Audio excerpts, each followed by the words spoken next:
بسم الله الحمد لله والصلاة والسلام على رسول الله. اللهم صل على محمد وعلى آل محمد كما صليت على إبراهيم وعلى آل إبراهيم. اللهم بارك على محمد وعلى آل محمد كما باركت على إبراهيم وعلى آل إبراهيم في العالمين إنك حميد مجيد. So last time we were talking about the court of Allah subhanahu wa ta'ala. The judge is Allah. The what do you call them? Not suspects. So anyhow, you know who I am talking about. And Allah subhanahu wa ta'ala is the judge. And we talked about, I think last time, the witnesses. Not only the angels are going to be testifying for us or against us on the day of judgment, but the earth that we walked on will testify. Of course, our own limbs, as we said, the hands will testify, and the prophets will testify. And that's why we said before, it's always better to admit, not to try to find excuses or to deny the whole thing or say, I didn't do anything wrong and let me explain what happened. That is not a good idea. So people will be called by name to stand before Allah for the judgment. That's the mother's name. So the person, they say a person's name and his mother's name. And the word that is going to be used for Allah's name is Al-Jabbar. Come to stand before Al-Jabbar, because the word Jabbar, Allah subhanahu wa ta'ala's name, means two things. The one who heals the wounds, called Jabbar. The one who cures you when you're broken, basically, mend the wounds or the broken bone, that is Jabbar. And the subduer. So the same word can mean two different things, almost opposite. And that will work with the obedient servants of Allah and the disobedience. Everybody will be called by their name and their mother name. And we explained, I think yesterday, that in this dunya, in this life, it's about your father's name. You will carry your father's name. On the day of judgment, they will call everybody by their mother's name. And we said, Abu Ubaidah asked the Prophet ﷺ, when they call my name, how would I know they are talking about me? Because there are so many Abu Ubaidas. All mankind will be there. So the Prophet ﷺ said, when they call you, nobody will get up except you. You will know they're talking about you. So everybody will be called to the judgment. That's, by the way, after receiving the books. Then the question is, what is the judgment for? What is the purpose of the judgment? They already know. Left hand is not a good thing. And right hand is a good thing. Then why do we have to stand before Allah and answer? What is the point of the judgment? God will judge you. Your good deeds will be judged also. That you go to which part of the heaven. Yeah, that's good. But what about the bad deeds? Same thing, bad deed is different part of the hell you go there. Me, inshallah not. I hope not. Okay, yes, that's almost there. Yes, you're right. The thing is, the reason for the judgment, even though you have received your book in the right hand or the left hand, is for Allah subhanahu wa ta'ala to give a chance to those who received the book in the left hand to defend themselves. Because Allah is the most just. Those people, if they were taken to hellfire immediately after receiving the book, they will say, let me speak, let me tell you what happened. Of course, that's not going to help. That's going to make it worse for them. But because they do not know who Allah is. And that's our big problem. We do not know who Allah is. What are you going to explain to Allah? He knows about you more than you know about your own self. So Allah gives a chance to those who received their book in the left hand to defend themselves. And those who received their book in the right hand, the multiplication of good deeds will happen, we said, at that time. Allah will multiply your good deeds, and you will see how your good deeds and the tawbah, of course, will be counted. We talked about this before.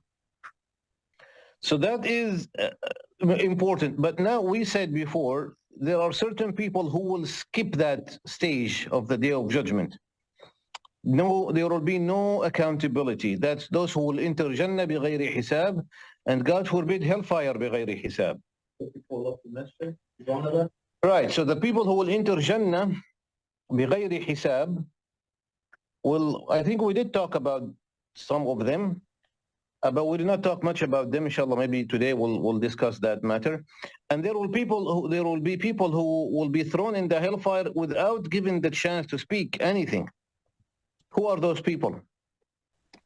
But there is a hadith, actually. There are two hadith. Two hadith mention 6 types of people who will be thrown in the hellfire. Allah does not talk to them, does not look at them, and they will be thrown in the hellfire and they will be forgotten about. That's a terrible thing to happen. A person that takes interest, is that it? So those are, no, there are 6 types of people, 2 different hadith. Each hadith talks about 3.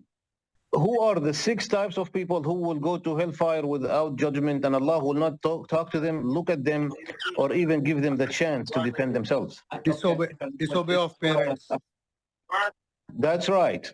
Al-Aqu li-walidayh. Can you imagine how scary that is? Those who are disobedient to their parents. This is terrible. To be from those people, I mean, that's even worse than mushrikeen and munafiqeen. Because again, they will be thrown to hellfire without even given the chance to speak. Al-Aqu li-walidayh. But of course, just because they were thrown in the hellfire, that doesn't mean, if he's a Muslim who said La ilaha illallah, well, they will not stay in hellfire forever. We have to remember that. No matter what, even if they did terrible things, whoever says La ilaha illallah, the scholars of Ahlul Sunnah wal Jama'ah, because there are Khawarij and Mu'tazila and other groups who believe even a Muslim can stay in hellfire forever. So that is not, no, that we know for sure no one that says La ilaha illallah will stay in hellfire forever. But again, we don't want to enter hellfire to begin with, inshallah. So the first group are those who were bad to their parents. So Allah talks about the parents in the Quran in so many different locations. وَقَضَى رَبُّكَ أَلَّا تَعْبُدُوا إِلَّا إِيَّاهُ بِالْوَالِدَيْنِ إِحْسَانًا. Your Lord made a big declaration. You shall worship no one other than Him. And right after Tawheed, وَبِالْوَالِدَيْنِ إِحْسَانًا. Treat your parents with ihsan. So that's the first group. Al-Aqu li-walidayh. What is the second group? Zani? No, not the zina, not zina.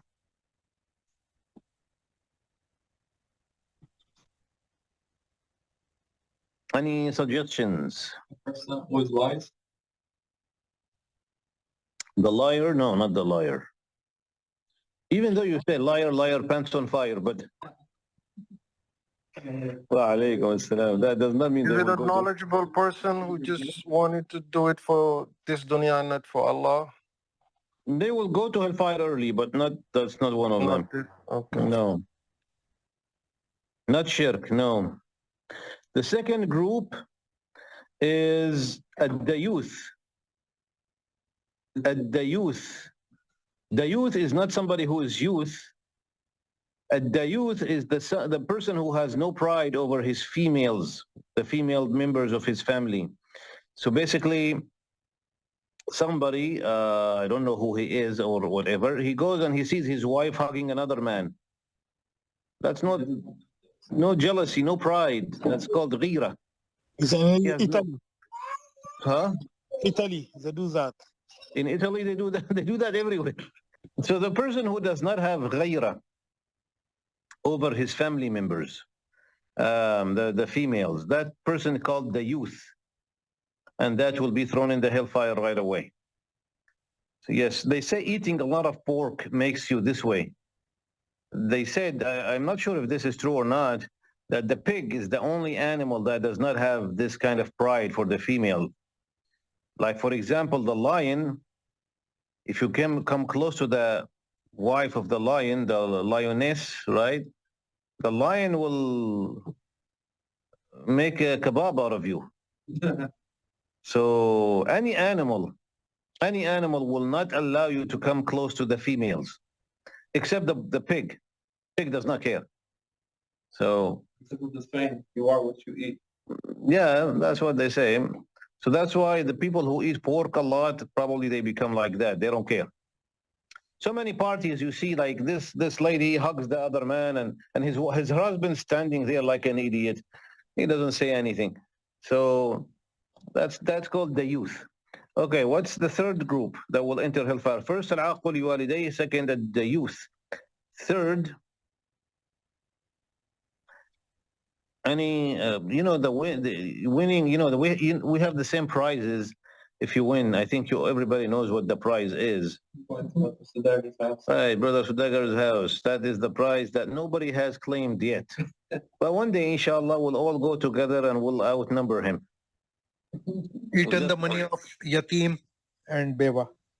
So the one who takes the money of the yatim. No, that's a terrible thing to do, but that's not one of them. The third group is al-mar'a al-mutashabbiha bil-rijal, the woman that turns herself into a man. So changing genders, obviously, is not allowed in Islam. But changing from a woman into a man is worse than the other way around. Both are terrible. I don't want anybody to misunderstand me. Both are terrible. But if you want to compare two terrible things, which one is more terrible?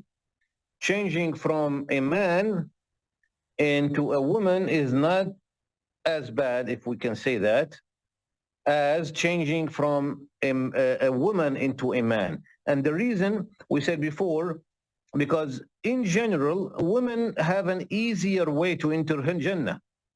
You should be happy that you are a woman. There are so many requirements that are not required of the woman. We said they don't have to go to the masjid. They don't have to work and spend money on the family. They don't have to, what else they don't have to do? There are certain times when they don't have to pray or fast. They get a break. I don't know what. But anyway, in general, for ladies, they don't have to go to war, obviously. Because in certain situations, jihad becomes fard. If a Muslim country, if I'm living in a Muslim country and my country gets attacked, I have to defend my country. Even actually in a non-Muslim country, when you come to the United States, they take your promise, your oath. In case this country becomes under attack, you have to defend your country. Many countries do have that law. But women don't have to do that. Yes, Yusuf. Sheikh, what's the name of the woman that she went, I think it was Aaron telling in the Waleed's time, she went, yeah. But she did that herself. Wa alaykum assalam wa rahmatullahi wa barakatuh.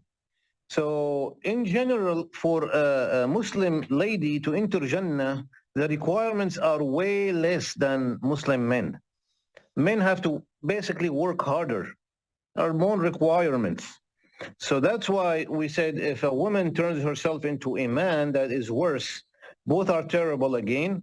But that hadith says, al-mar'a al-mutashabbiha bil-rijal, the woman that turns herself into a man will be from those people who will be thrown in the fire without judgment. So far we said three. Al-aql walidayh, those who were bad to their parents. Number two, the youth, the man who has no jealousy over his females. And there was a discussion between the scholars, by the way, regarding this. If a man goes back home and he finds his wife with another man in, doing something, eating biryani together. I don't know how to explain it. We have kids in the class. So if a man goes back home and he found his wife watching TV with another man, if he kills them, is that a sin? Both of them. So that's a discussion between the scholars, which means it's such a big deal. You should feel upset in that regard.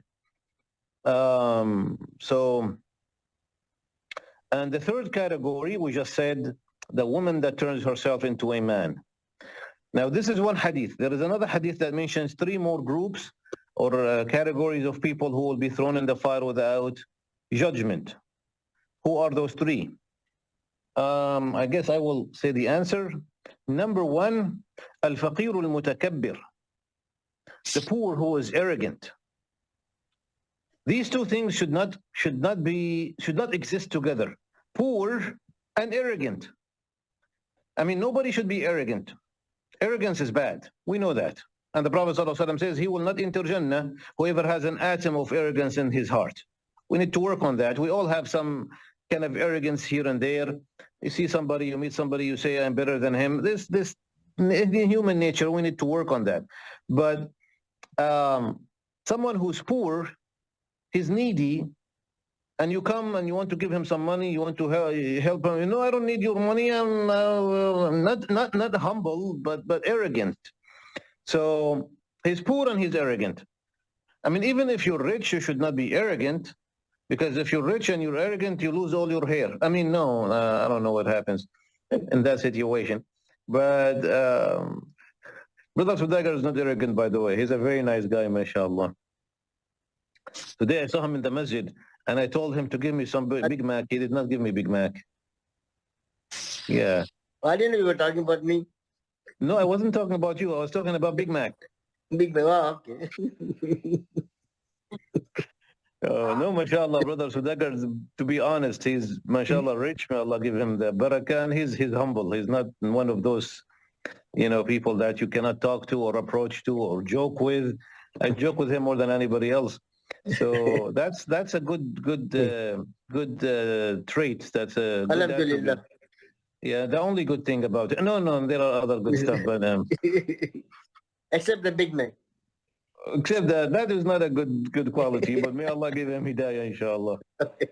All right. So, but if somebody was, let's say, rich and arrogant, is still bad. But you can still say maybe there is an excuse. He's rich. The money made him arrogant. Or a girl who's extremely beautiful, good looking, and then became arrogant because of that. Maybe you can try to find an excuse. Somebody who has authority and became arrogant, but somebody who's poor, doesn't have anything, and arrogant on the what is wrong with this person? So that will be thrown in the fire right away. The second one is al-malikul kadhib, the king that lies. You are a king. Normally, people lie when they're scared of something, right? When you are scared, you lie to get out of trouble. A king, he's king. Why are you lying? Why are you lying? So a king who lies, you're not scared. Why are you lying? You have no excuse to lie. So the king that lies, the poor that is arrogant, and the third one is al-shaykhu zani, the old man that commits zina. Zina, fahisha, adultery, is haram, major sin, regardless of age. It's not halal when you're young, and then it's haram when you're old. It's haram all the time. But a young man who has all these hormones and, again, there is no excuse. I'm not trying to justify it or say it's excused. There is no excuse. May Allah forgive us all, but there is no excuse, really. But still, for a young man to resist this desire is more difficult than someone who's 70 running after girls. What's wrong with this guy? Yeah, that's not right. So, yeah. Maybe he's a king, Sheikh. I mean, he runs after girls. What, Brother Asim? Maybe he's a king. Oh, that we are trying to combine stuff now. A king who is lying, but he runs after girls. Okay, that's a different category now. I don't know what happened to that guy. Yeah, a king, well, maybe kings are okay to run after girls. But Shaykh al-Zani, an old man, reached an older age, does not have that hormonal problem. Maybe he has tried everything in his life, possibly. At this time, what's your excuse to run after, and to commit zina? So Shaykh al-Zani, this is a person who will not be given a chance to defend themselves. So these are like terrible sins to be done by those kind of people. Okay, any questions before we move on, inshallah? Sheikh, why did Allah say king who lies? It's a hadith, so it's not really Allah who said it, the Prophet ﷺ who said it. Because the king should not lie. The king, like we explained, somebody who lies is afraid of something. We normally lie when we are scared of telling the truth.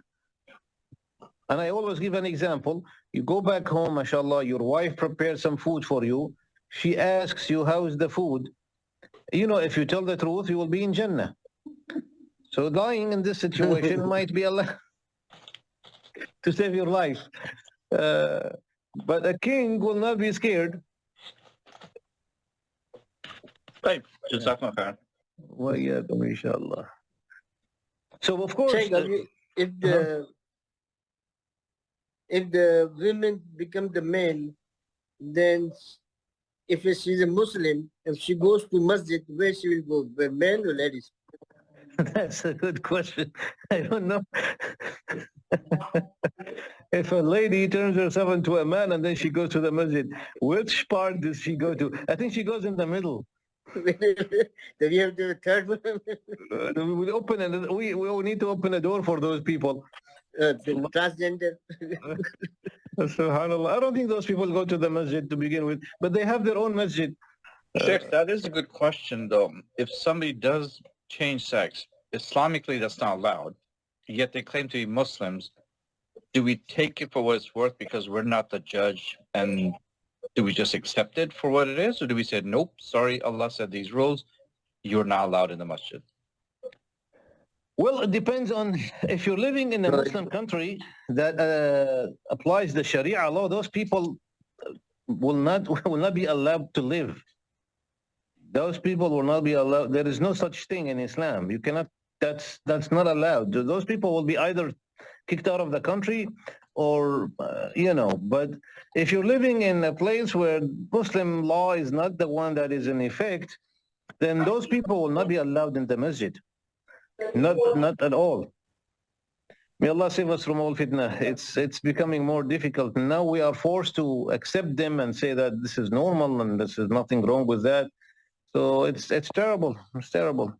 They cannot deny them because discrimination against them. Right, but you do discrimination to me, Brother Sudagar, and you're not in trouble. You give your address to Brother Jamil and you don't give me your address. So that's discrimination too. These are allowed.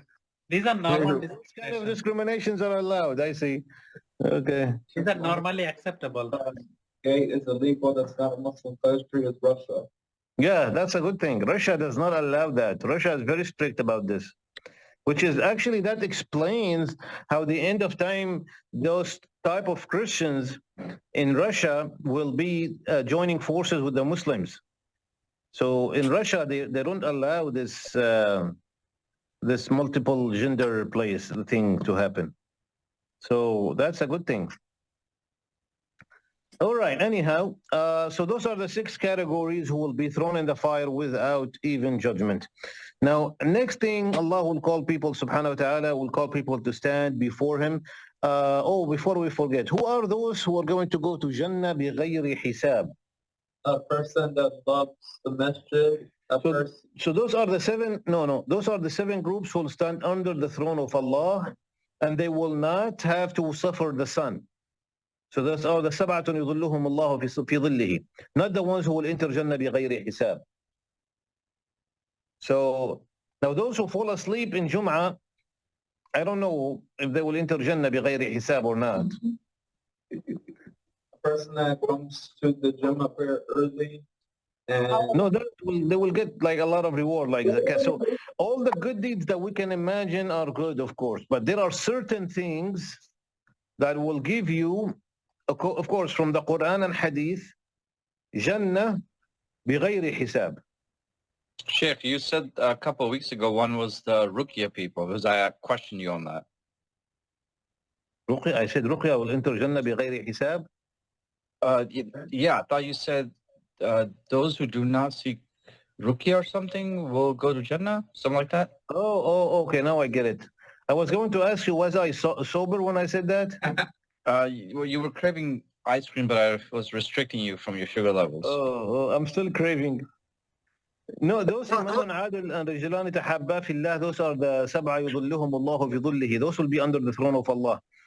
So Those that's who right. fast, First of all, those who do not believe in, not ruqya per se, but those who do not believe in luck or bad omens or something like that, they depend on Allah 100%. So this is the hadith of the Prophet ﷺ. The first group who will enter Jannah without hisab are those who depend on Allah 100%. Now somebody might say, this is easy, I can do it. It's very hard, very hard. You are depending on Allah 100% and you do not believe that there is anything that can happen without Allah's permission, which means you are not afraid of anything. And this is not easy. We all have our moments of weakness. That's very, very difficult. It's very difficult. I really think that. Those who do not believe in luck, they do not believe in anybody having power except Allah subhanahu wa ta'ala. So and you live your life according to that belief. So it's very difficult, it's not easy. But they will enter Jannah, الذين لا يرقون ولا يسترقون وعلى ربهم ولا يتطيرون وعلى ربهم يتوكلون.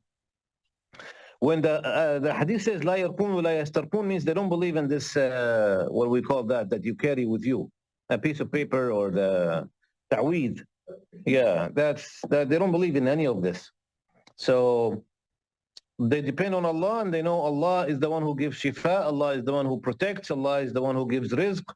So like Sa'id, Allahumma salli ala Sayyidina Muhammad, Sa'id ibn Jubayr, when Al-Hajjaj said to him, I will throw you in the hellfire. That he did that before he killed him. He said, if you had the power to do that, I would have worshipped you. Which means you don't have the power to do that.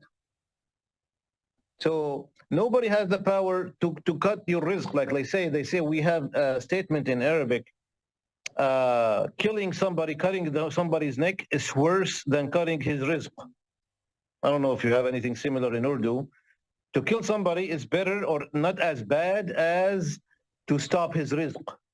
That's an Arabic statement. This statement is wrong because nobody can stop your rizq.